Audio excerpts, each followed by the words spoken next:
Bom dia, que bom que nós estamos, embora 8 meses nesse distanciamento, nós temos conseguido manter, semana após semana, essa dinâmica em que estamos juntos, apesar de distantes.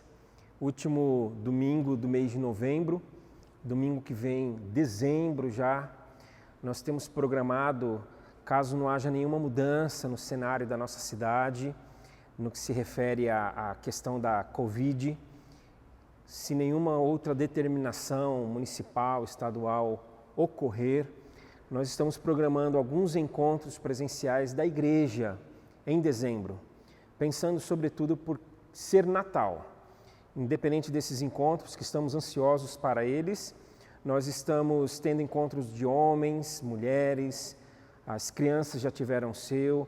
Estamos procurando nos encontrar em grupos menores, com mais segurança, com mais cuidado.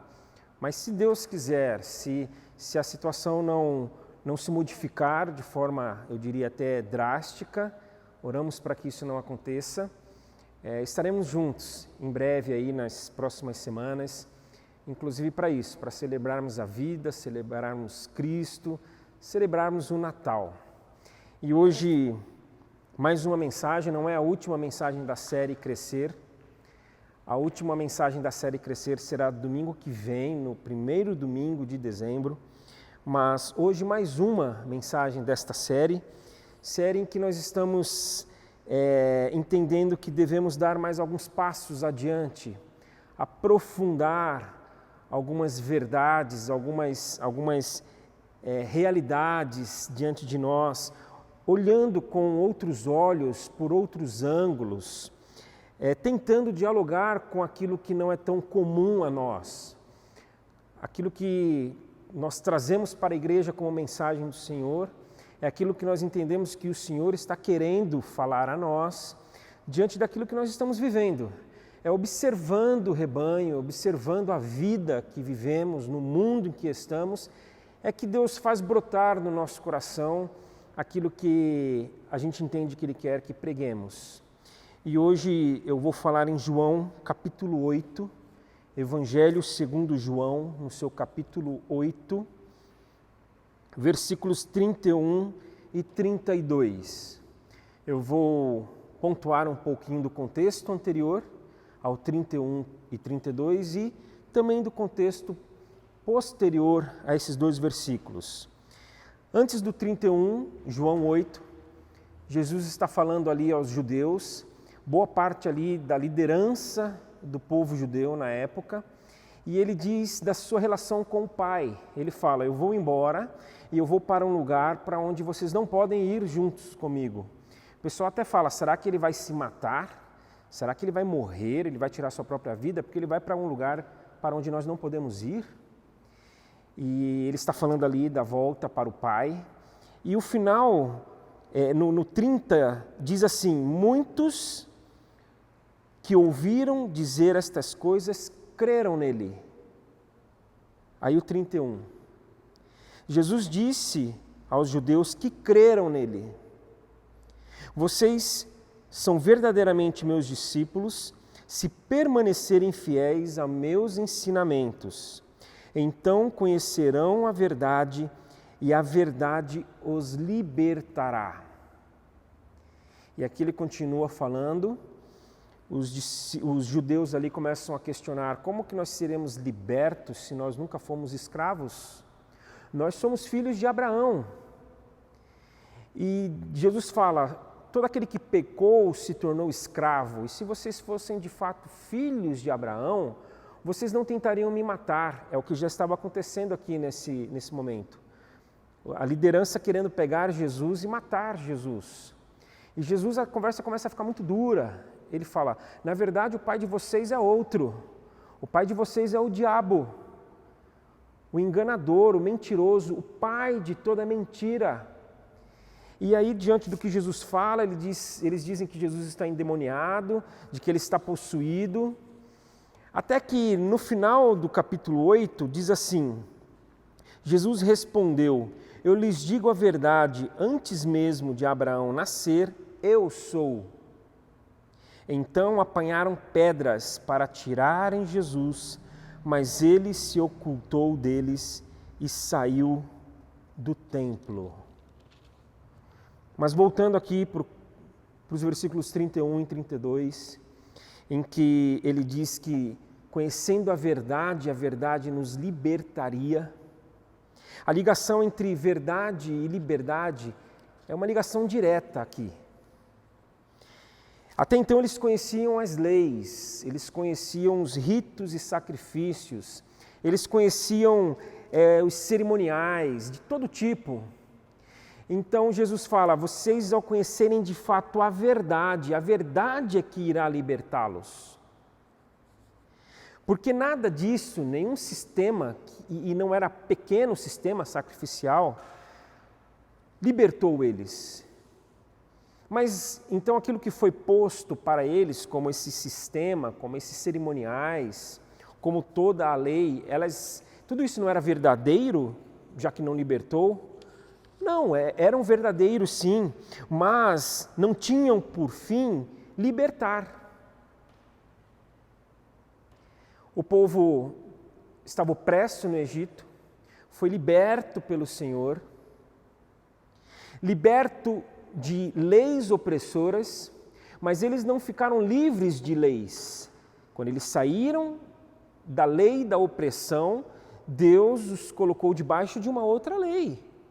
Porque imagina um povo que não sabia viver sem lei, e a única lei que eles conheciam era a lei da opressão, da morte. Se eles ficassem sem lei nenhuma, eles iriam se matar. Mas aí Jesus traz leis para que eles não se matassem, para que eles se mantivessem vivos. Então eram verdades que apontavam, na verdade, para a grande verdade, para Jesus. E Paulo fala isso aos Colossenses, de que todo esse sistema eram sombras da realidade futura. E Paulo fala, a realidade futura é Jesus. Então, com Jesus, em Jesus, nós não estamos mais sob o domínio do pecado. Mais uma vez, Paulo fala isso, agora aos Romanos. O pecado não nos prende mais. Então, quando nós conhecemos a verdade de Jesus, nós não estamos mais obrigados por aquilo que o pecado nos impõe. O pecado não tem a última palavra. Ele não determina a maneira como nós vamos agir, fazer, falar, pensar, viver e caminhar. Porque a verdade que nos liberta, que é uma pessoa, Jesus, ele tirou o pecado do mundo. E aqui é uma citação de João, no seu capítulo 1, quando o Batista vê Jesus e fala, eis o Cordeiro de Deus, que tira o pecado do mundo. Eu aprendi faz um tempo de que liberdade não é fazer aquilo que a gente deseja fazer. Eu tenho liberdade, eu faço tudo aquilo que eu quero. Não, a liberdade, sobretudo a liberdade cristã, a liberdade que Cristo nos dá, é uma liberdade em que nós não fazemos aquilo que nós não queremos. Isso é liberdade. É eu não fazer aquilo que eu não quero, é eu não fazer aquilo que eu não devo. A liberdade de se fazer o que se deseja, essa o pecado já nos dá. O pecado dá essa liberdade para a gente. Eu quero mentir, eu minto. Eu minto e eu compartilho mentiras. A liberdade que o pecado já nos dá é de fazermos o que nós queremos. Eu quero ofender, eu ofendo. Eu ofendo, eu falo o que eu quero, e depois que eu falo, eu digo para a pessoa que ouviu, agora filtra.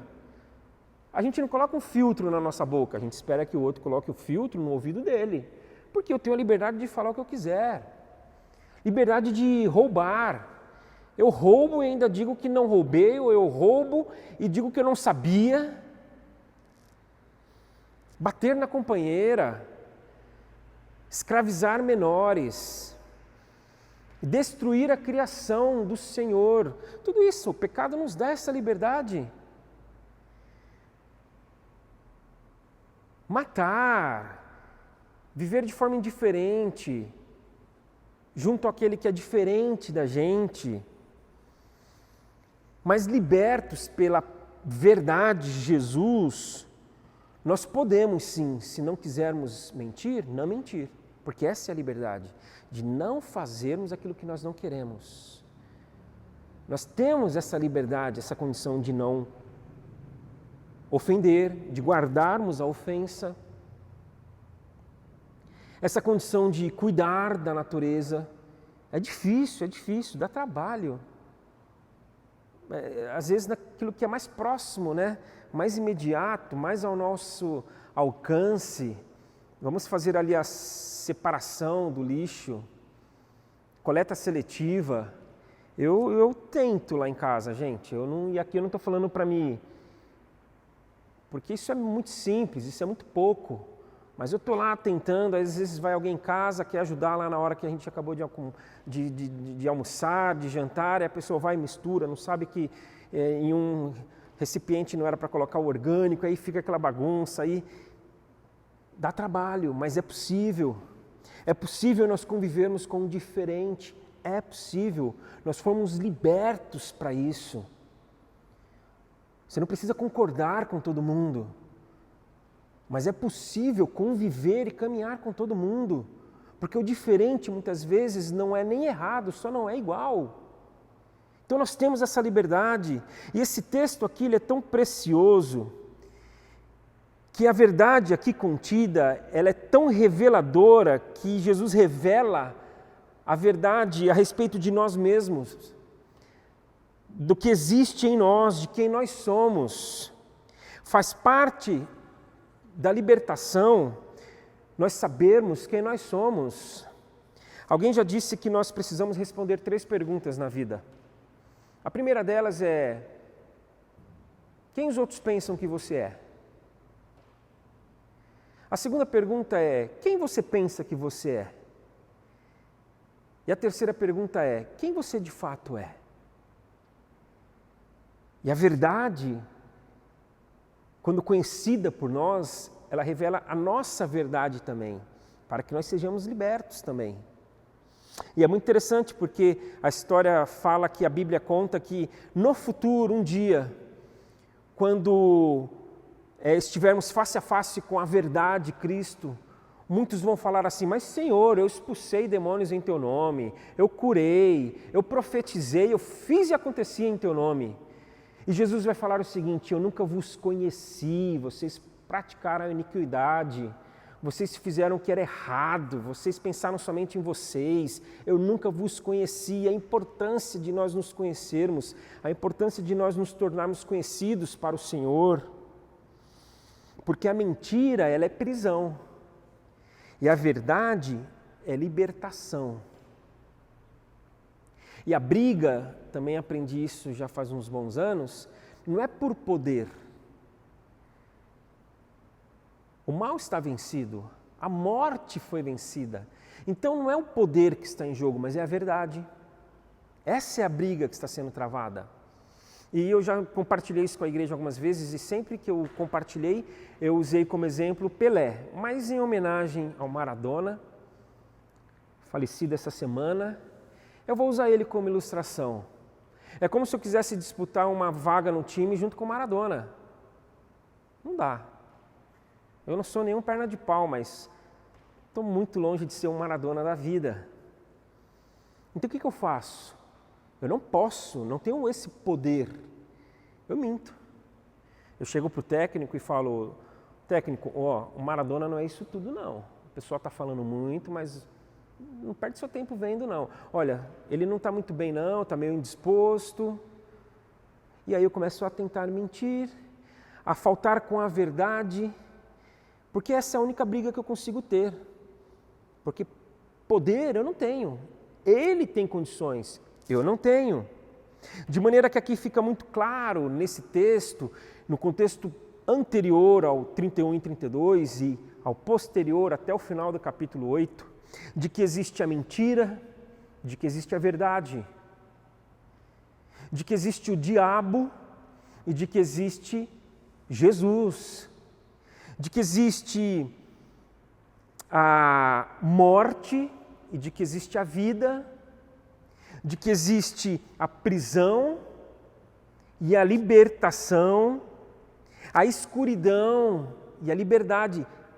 São essas duas possibilidades. E a partir do momento que nós conhecemos a verdade, nós somos libertos de tudo isso. Da mentira, do diabo, da morte, da prisão, da opressão. Porque conhecendo a verdade, nós somos libertos. E aí eu me lembro de uma frase de um grande amigo meu. O Natal está chegando, tem tudo a ver. Ele disse certa vez que quem vai até Jesus não volta mais para Herodes. Os magos foram até Jesus, conheceram a verdade e foram libertos. E orientados para voltarem para Herodes, eles não voltaram. Porque libertos, nós não voltamos mais para a prisão. Porque conhecedores da verdade, nós ganhamos a liberdade. A questão é que nós vivemos tempos em que nós, Igreja de Cristo, em que nós, seguidoras e seguidoras de Jesus, nós estamos flertando com Herodes. Isso é muito sério. Nós estamos simpatizando com a morte. Nós estamos achando que aprisionar pessoas, de alguma maneira, faz parte da nossa vocação e da nossa missão. Que loucura! Porque isso é uma mentira. E aqui eu correlaciono dois textos. Lucas 4, quando Jesus vai à sinagoga, entrega um livro a ele de Isaías, e ali ele abre o livro e lê: o Espírito do Senhor está sobre mim, me ungiu para que eu leve as boas novas aos pobres, para que eu diga que os cativos serão soltos, de que os cegos verão e de que os oprimidos serão libertos. O texto fala que ele fecha o livro, devolve e diz que hoje as Escrituras se tornaram verdade, se cumpriram ali as Escrituras. Lucas 4. E aí Atos 1, o mesmo Jesus, sobre quem o Espírito Santo esteve durante o seu tempo aqui na terra, o mesmo Jesus disse para os seus discípulos: vocês vão receber poder ao descer sobre vocês o Espírito Santo, e vocês serão minhas testemunhas. O mesmo Espírito Santo que esteve sobre mim estará sobre vocês, para que vocês levem as boas novas aos pobres, para que vocês digam aos cativos que eles serão soltos, para que os cegos possam ver e para que os oprimidos sejam libertos. Marcelo, está tudo muito claro até aqui, você pode estar pensando. Está muito claro. E aí eu pergunto, Marcelo, onde que nós nos perdemos? Eu entendi, Marcelo. É a verdade, Cristo, que conhecendo Ele nos liberta. Nós não estamos mais presos ao pecado, o pecado não nos domina mais. De que o mentiroso, o diabo, ele se alimenta e produz prisão, destruição, morte. Mas onde que nós nos perdemos, Marcelo? Eu acredito que nos perdemos justamente quando nós passamos a ouvir não mais a palavra Jesus, a verdade Jesus. Ou, ao menos, quando nós passamos a dar ouvidos a outras vozes para além da voz de Jesus. E isso faz tempo, hein? Aqui nos dias atuais parece que a coisa está escancarada, está oficializada. Mas faz tempo. Quando lá no Éden, o primeiro casal deu voz à serpente. Deu ouvido à serpente. Ouviu a serpente. E aí, tem um teólogo chamado Rick Watts. Ele diz que Gênesis e Êxodo resumem toda a Bíblia. Legal isso. Eu sou um pouquinho ou mais ousado ou mais maluco em dizer que os primeiros 3 capítulos de Gênesis resumem tudo. E lá está, deu ouvido à voz que não devia. É um grande problema, é onde nós nos perdemos e continuamos nos perdendo. Eu escrevi um texto que eu queria ler, que diz um pouco a respeito dessa questão.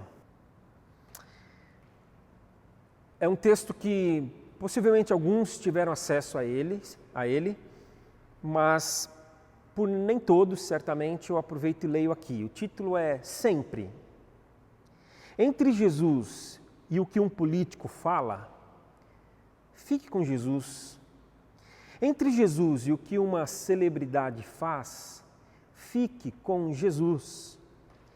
Entre Jesus e o que um youtuber ensina, fique com Jesus. Entre Jesus e o que um amigo aconselha, fique com Jesus. Entre Jesus e o que um pastor orienta, fique com Jesus. Se em alguma situação você prefere a fala do político, o agir da celebridade, o ensino do youtuber, o aconselhamento do amigo ou a orientação do pastor, você precisa conhecer melhor Jesus. Acima do que qualquer pessoa fale, faça, ensine, aconselhe ou oriente, fique sempre com Jesus. Porque eu acredito que é aí que nós nos perdemos. É quando nós começamos a dar ouvido a vozes que não a de Jesus. Então, se as vozes desses todos e tantos outros não estiverem alinhadas com a voz de Jesus, fiquemos com Jesus. Porque Ele mesmo disse no versículo que nós lemos: vocês são verdadeiramente meus discípulos se permanecerem fiéis a meus ensinamentos. Crescer é decidir a quem ouvir, é decidir a que voz seguir. Crescer é com quem nós vamos nos comprometer, a mais do que morrer, viver. E é esse mesmo Jesus que inúmeras vezes, após ter, pelo fato do Espírito Santo ter estado sobre ele, ungido ele para libertar, após ele ter libertado pessoas das suas condições, ele disse com muita frequência: vai para casa agora. Vai para casa. Você tem condições de ir para casa agora. E aqui nós podemos entender, o texto sugere que este vai para casa vai viver. Você agora foi liberto. Você conheceu a verdade, agora você foi liberto. Vá ser o pai que você não estava conseguindo ser. Vá ser o esposo, a esposa, o filho que você não estava conseguindo ser. Vá ser o dono da empresa que você não estava conseguindo ser. O funcionário, o amigo, vá. Você está liberto do seu rancor, da sua mágoa, da sua intolerância, da sua inveja, da sua indiferença, vá. Então que nesta manhã, mais uma vez, nós possamos ouvir o Senhor dizer a nós: vão para casa agora, vão viver aquilo que vocês não estavam conseguindo e agora podem, porque não estão mais presos e dominados pelo pecado, mas libertos, porque conheceram a verdade, Jesus. Eu oro para que cresçamos nessa direção, cresçamos neste sentido. Estamos vivendo dias em que nós precisamos decidir permanecer, ficar, ouvir Jesus. Que Ele mesmo nos abençoe. Amém.